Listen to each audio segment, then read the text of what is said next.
Hello everyone, and welcome to today's chem lesson. Today, we are going to talk about going backwards from a written name to a chemical formula for ionic compounds. Essentially, the exact opposite of the crisscross method that we've been doing for the last two videos. Now, as we can see here, I gave us some written examples of compound names. And I wrote down the steps to the crisscross method as we've been using them in the past. If we're going to go backwards from name to formula, the crisscross method, as we've been using it, is not going to work. Right? The crisscross method is designed to give you the name at the end. So we're going to have to change these steps in order to go from name to formula, instead of going from formula to name. So what if we took these steps and wrote them in the reverse order? What if we just went backwards? Is that going to work? Are we going to be able to use that? Let's take a look. All right, the same steps, but now backwards.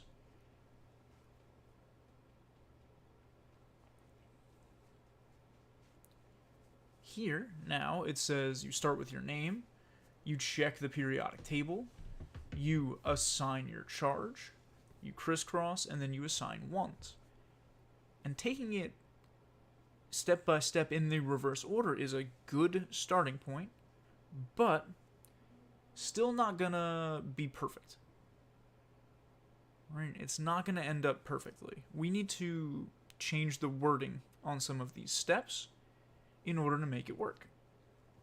And so the steps that we end up using are these. Instead of write the name, we have our first step is find the ions. Check periodic table and assign charge. Those steps are actually built into our first step.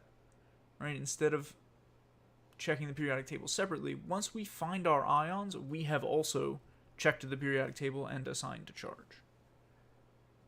Crisscrossing is going to be the same but opposite. Instead of going from the bottom up, we're going to go from the top down, which I'll show you in a couple minutes. And then instead of assign ones, which was our original last step here, we are going to reduce. And again, I'll show you what it looks like in a second. Let's look at calcium bromide and try to work through these steps. I know that this is an ionic compound, and I know that it's made up of two different ions. I know that calcium is one of them, which is Ca.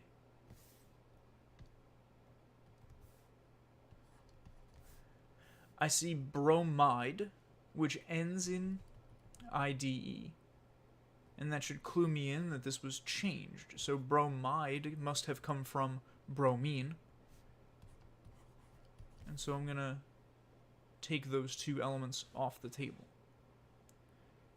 But these aren't ions yet.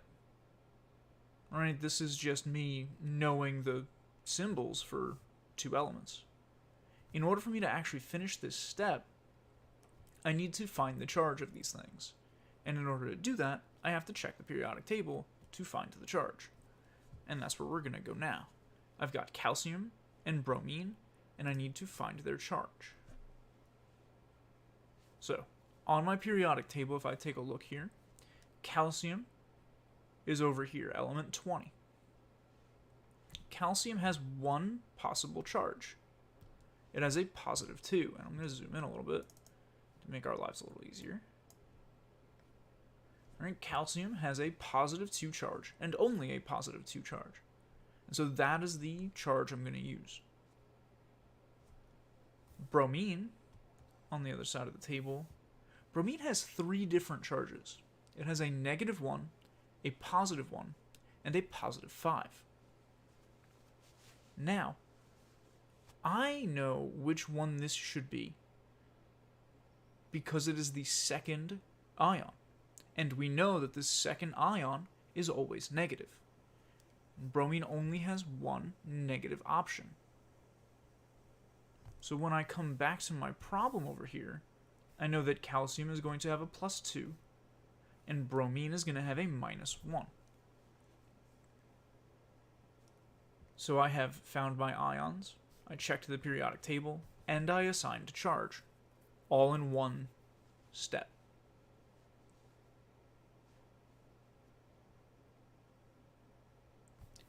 My next step then is going to be to crisscross. So I'm going to take my 2 ions and I'm going to crisscross. I'm going to bring the 2 from the calcium down to the bottom corner of the bromine. And I'm going to take the 1 from the bromine over to the calcium, which is going to put me Ca1Br2.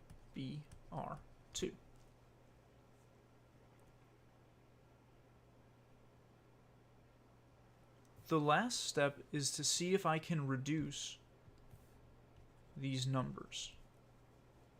Can I simplify a 1 and a 2? The answer is no, I can't.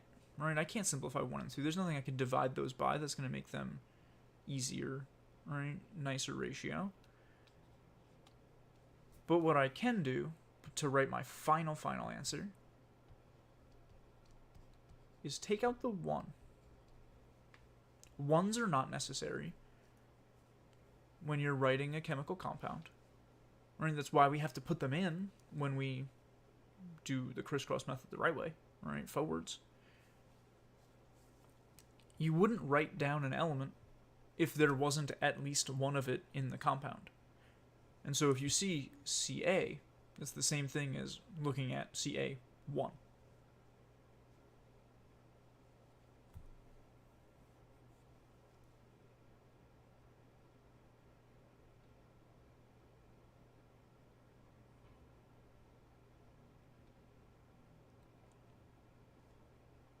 Let's keep looking. Let's do another one. We've got iron 3 nitrate here. Now the Roman numeral in iron 3 nitrate actually gives me a lot of information. It tells me, right, I already know iron, Fe. The 3 is going to tell me what charge it is right off the bat without having to check the periodic table. I know that this iron is a +3 because the Roman numeral indicates the positive charge. They are the same number. So that's a little bit of a helpful thing we have there, right? Iron 3 is iron +3. But if we look over here, we have nitrate. Now this is not something that ends in IDE, right? It's not nitride, it's nitrate. And that should make me think that this is not an element by itself, that this is in fact a polyatomic ion. And so I should check table E and see if I can find nitrate on it. And with some careful looking, you can in fact find nitrate on the table. I wish I didn't write over it. Right, nitrate is on the table. It is NO3 with a -1 charge.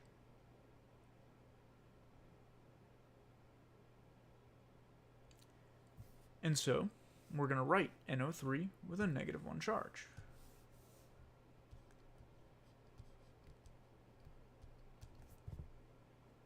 And I have found my ions. I checked the periodic table, I assigned a charge, all in that one step.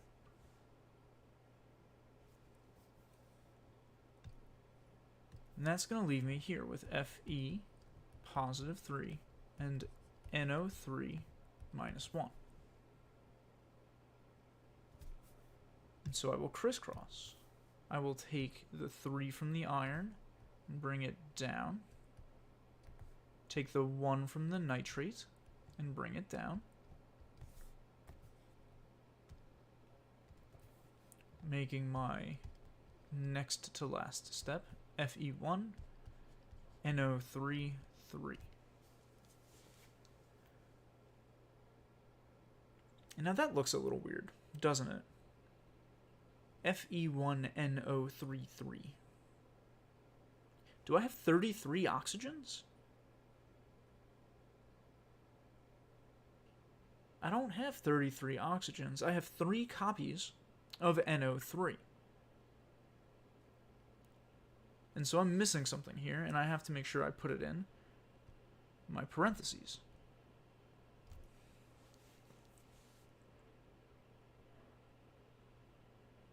Right, I don't have 33 oxygens. I have to separate the idea of NO3, right, 1 N and 3 O's. I have to keep that apart from the fact that I have 3 of them, right, 3 copies of NO3.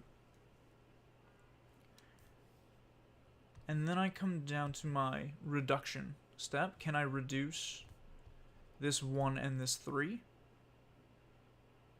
I can't. A 1 to 3 ratio can't get any simpler. But I can, just like last time, get rid of the 1 and have Fe NO3 3. Right, the 1 is not necessary there. I can get rid of that extra 1.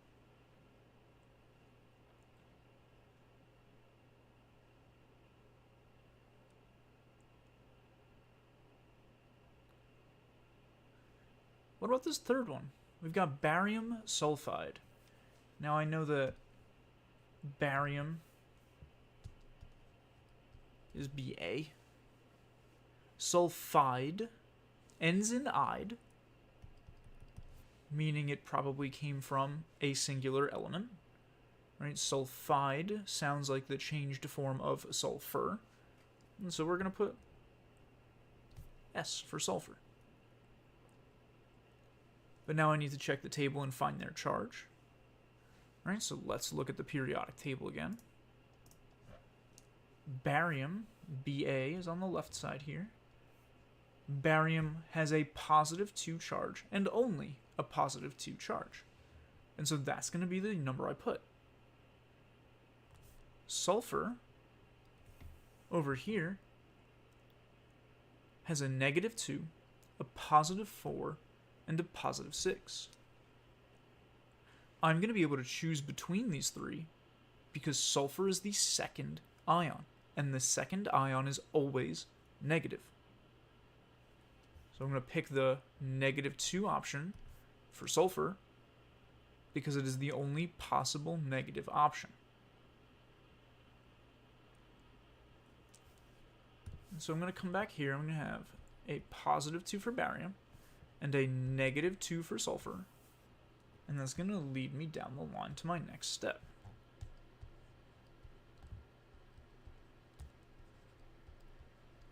Where I'm going to crisscross, and I'm going to bring my 2 from barium down to the sulfur. And I'm going to bring my 2 from the sulfur down to the barium, leaving me with Ba2S2.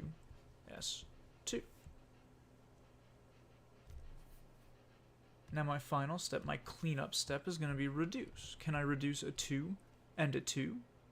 Yes, I can have a 1 and a 1. I can have Ba1S1.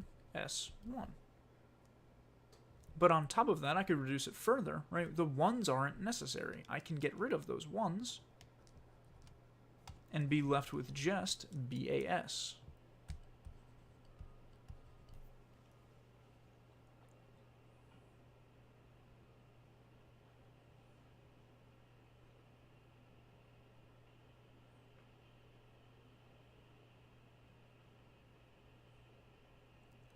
One final example for us. Let's look at aluminum phosphate.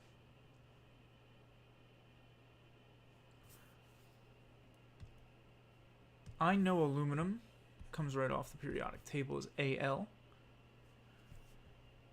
Phosphate does not end in "ide", which makes me think I need to check table E for a polyatomic ion. And so we look at table E and we try to find something called phosphate. And as we look, we can find it right here. Phosphate is PO4 with a -3 charge. And so that's going to be the ion I put here. PO4 with a -3 charge. I still need to check to see aluminum, right? What's going to be the charge on aluminum? So I'm going to pull up the periodic table, right? Flip my pages until I find aluminum. Right, aluminum's over here. Element 13. And it only has one possible charge. It can only be a +3. And so I'm going to write aluminum +3. And that's going to give me my whole first step. Moving to the crisscross now, I've got Al +3, PO4 -3. And I'm going to bring those numbers down and across. The 3 from the aluminum goes down to the phosphate. The 3 from the phosphate goes down to the aluminum. And I end up with my cleanup now. Al3, PO43. We see that same thing we saw with the iron nitrate. We don't have 43 oxygens. We have 3 copies of phosphate. So we're going to put our parentheses in.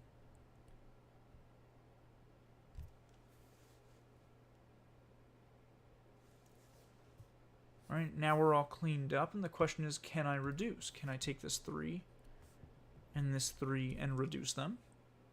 I can. I totally can. I can get 3 and 3 to become 1 and 1. And then from there, just like our barium sulfide, the 1s aren't necessary. So I can actually simplify this down.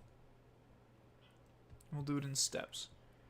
To Al1, PO4, 1.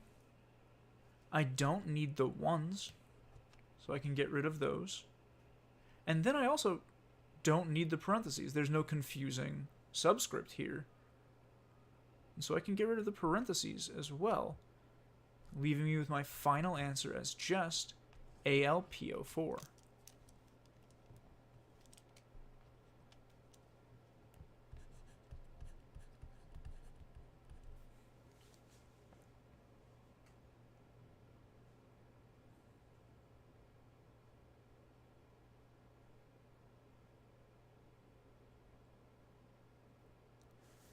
And just like our previous 2 videos, I do have some practice problems for us. Right here on this slide, I have a large number of practice problems. You can feel free to pause the video and work on as many of these as you'd like. And in about 15 seconds, I'm going to reveal the answers.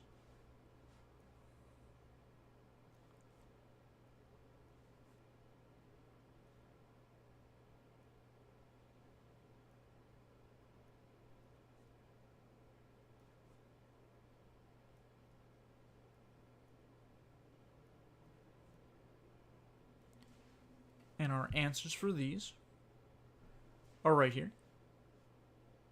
Right, if correctly taken from name to formula, these should be the formulas you end up with.